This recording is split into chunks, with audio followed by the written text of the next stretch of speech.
Dr. Leandro Teles vai conversar conosco sobre morte cerebral, sobre... Tudo bem? Tudo bom? Como vai, doutor? Tudo bem, você?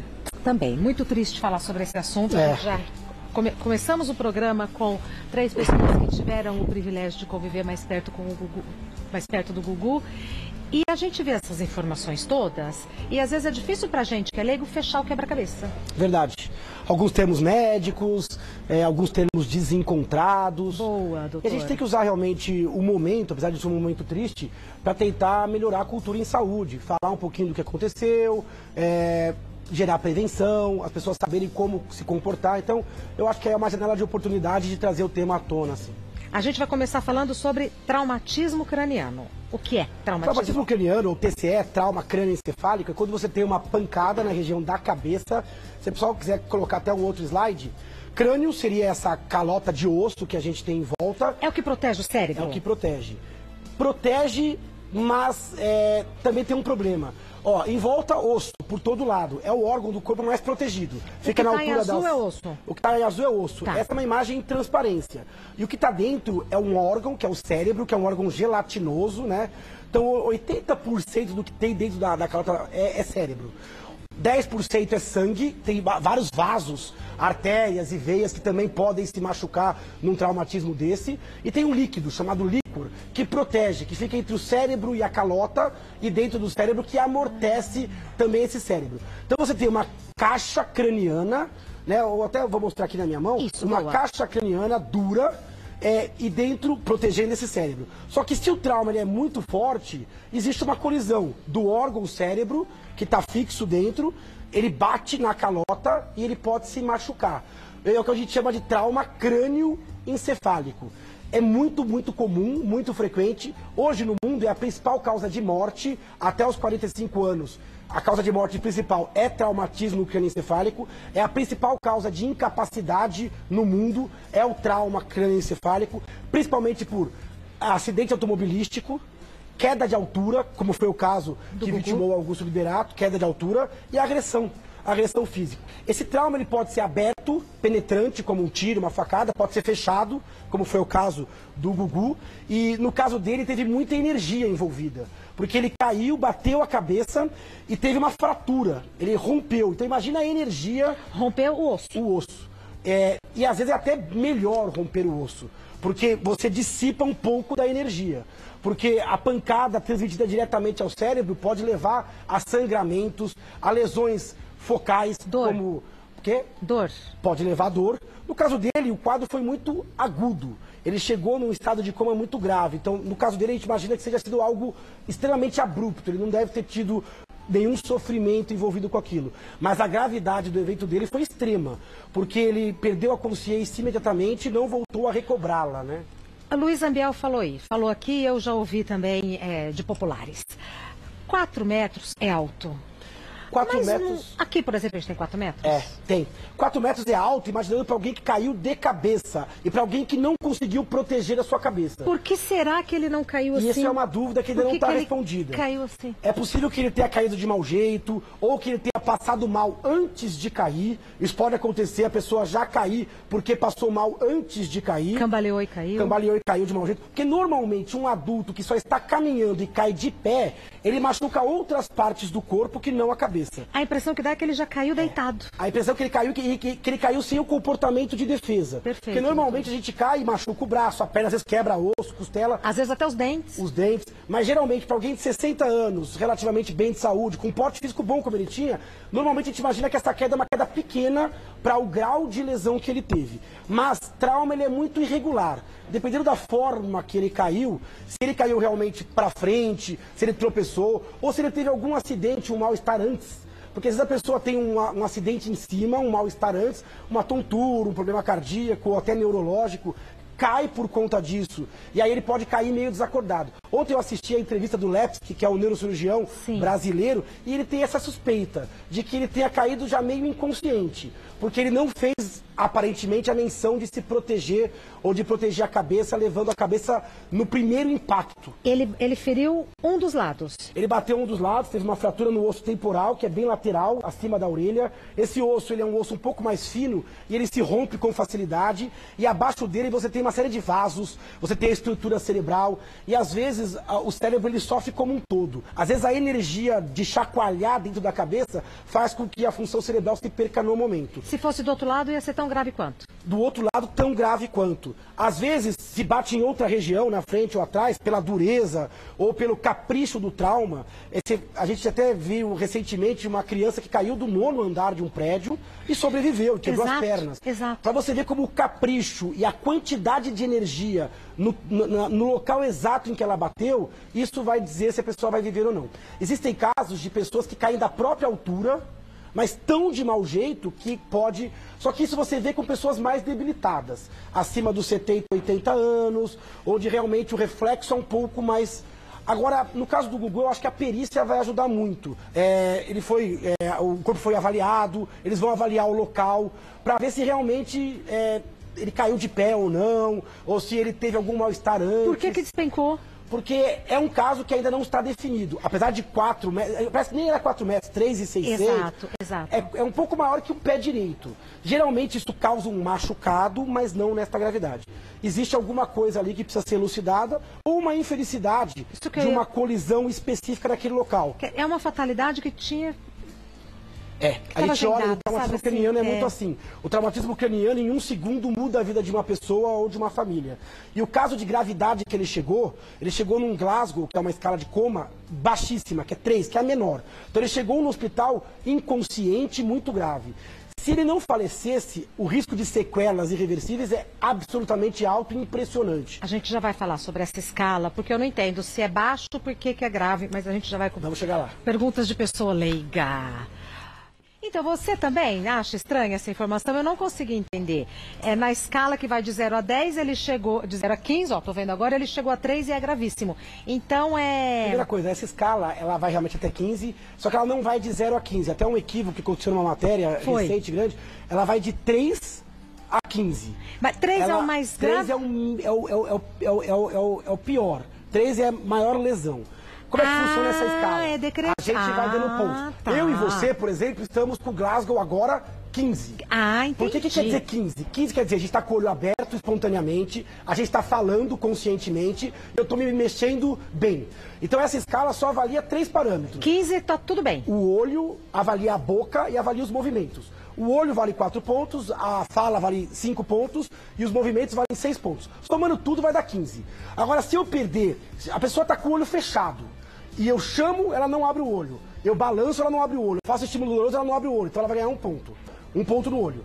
Aí, se ela está falando, vai ganhar todos os pontos. Agora, se ela está só confusa, perde 1 ponto. Se ela está falando coisas ruins, perde mais 1 ponto.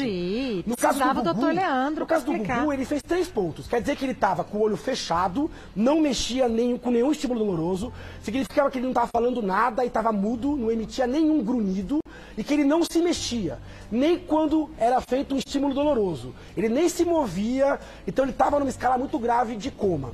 E esta escala de Glasgow, por que ela se chama Glasgow? Porque o médico que descreveu foi na cidade de Glasgow, que é uma cidade da Escócia. Então é uma escalinha muito fácil de aplicar, que você olha o olho, o verbal, é uma escala pré-hospitalar. Você vê um paciente fora, você faz a escala, e para trauma, ela é muito boa para prever o prognóstico.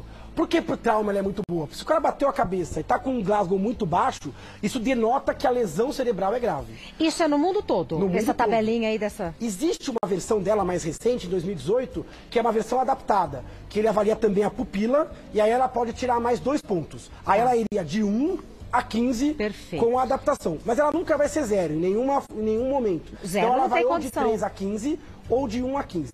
Fato é que o Glasgow 3 está associado a um índice maior do que 80% de mortalidade. E se o paciente sobrevive, a chance de sequela ou de estado que a gente chama de vegetativo persistente é muito alto. Por que eu falei que ela vale para trauma? Porque se a pessoa tiver com um Glasgow muito baixo por outro motivo, aí a chance de reversão é maior. Por exemplo, a pessoa está em coma alcoólico. Ele metabolizou o álcool, a pessoa acorda. Ou então ele está em Glasgow baixo porque ele está intoxicado, ou porque a glicemia é muito baixa. Se a causa não é lesão cerebral, o paciente pode subir rapidamente na escala. Mas quando a causa é o trauma direto, você ter um Glasgow baixo na admissão hospitalar, isso é muito grave. Por quê? Porque o trauma ele tende a piorar nos primeiros dias. Porque é natural, igual quando você bate a perna, aquilo vai inchar nos primeiros dias, o sangue vai extravasar mais. E como eu falei, o osso ele protege num primeiro momento, mas depois ele joga contra, porque é uma calota fechada. Se alguma coisa cresce com inchaço, não tem para onde ir, e isso começa a comprimir o cérebro. Ô, doutor... Por isso que o Glasgow ele se presta a traumatismo e para a escala pré-dimensional. No caso do Gugu, ele entrou muito grave de coma, mas ele estava respirando.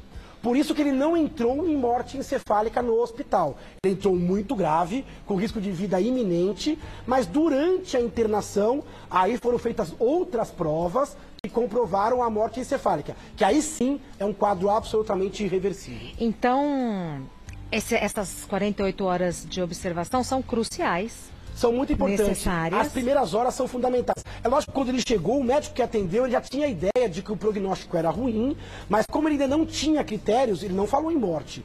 Ele falou de risco de... Depois isso se manteve por horas e ele foi perdendo outros sinais, o próprio Lepski falou, neurocirurgião, ele deteriorou rapidamente. Isso acontece. Calota fechada, possivelmente múltiplas lesões, gravidade, em poucas horas o quadro pode se deteriorar. E aí ele preencheu outros critérios, que era não respirar, não ter outros reflexos. Então, fez até um exame, que é a angiografia, que mostrou que não tinha nenhum fluxo. O doutor, então assim, não precisou desligar aparelho? Não. Porque eu ouvi isso. Não, mas ele estava nos aparelhos, vão desligar os aparelhos. Não teve isso. Na verdade, essa opção de desligar o aparelho, uma vez que constatou morte encefálica, você mantém os aparelhos se o paciente for doador. Porque você precisa manter o paciente com o aparelho para os órgãos não degringolarem, senão a qualidade do órgão doado fica péssima. Então você mantém o paciente o melhor possível. Para fazer a prova de morte encefálica, também você precisa estar com a pressão boa, com a temperatura boa, você precisa estar com o paciente não sedado. Tem uma série de critérios que você precisa seguir para dizer que o cérebro parou. Você precisa fazer 2 exames com 2 especialistas, um exame alternativo. Você precisa ter uma causa conhecida e catastrófica, como uma imagem com uma lesão. Você não pode decretar morte encefálica sem esses critérios todos que estão na tela. Ó, causa conhecida e catastrófica, nenhuma atividade cerebral, clínica nem exames, tempo e avaliação, mínimo de 6 horas, 2 avaliações independentes, exame complementar, e aí cada país é de um jeito, nos Estados Unidos não se exige arteriografia, mas fizeram. Até por um quadro de notoriedade de doador, e o quadro é totalmente irreversível. Ninguém voltou de um quadro de morte cerebral. Morte cerebral é igual à morte definitiva. Juridicamente, o paciente está morto. Se você quiser desligar o aparelho e enterrar o paciente, juridicamente, pode. Correto. Mas você mantém o paciente no aparelho até que a doação seja feita. Agora, existem alguns casos complicados, onde, por exemplo, o paciente está em morte encefálica, não é doador, mas a família não quer desligar o aparelho. Aí existe um rolo jurídico. Nossa. Depende se ele está no convênio, no SUS, porque aí você vai manter o paciente... Não, é uma discussão ética também, né? Ética de gasto, porque a maioria dos pacientes que está em morte encefálica evolui para morte de múltiplos órgãos em poucas horas a poucos dias. O cérebro morto, ele começa a alterar o sódio, a pressão, o corpo não se mantém muito tempo. E esse conceito de morte cerebral, ele nasceu para que você possa viabilizar a doação de órgãos. Porque o paciente já está 100% morto, mas os órgãos eles podem ajudar até 50 outras pessoas.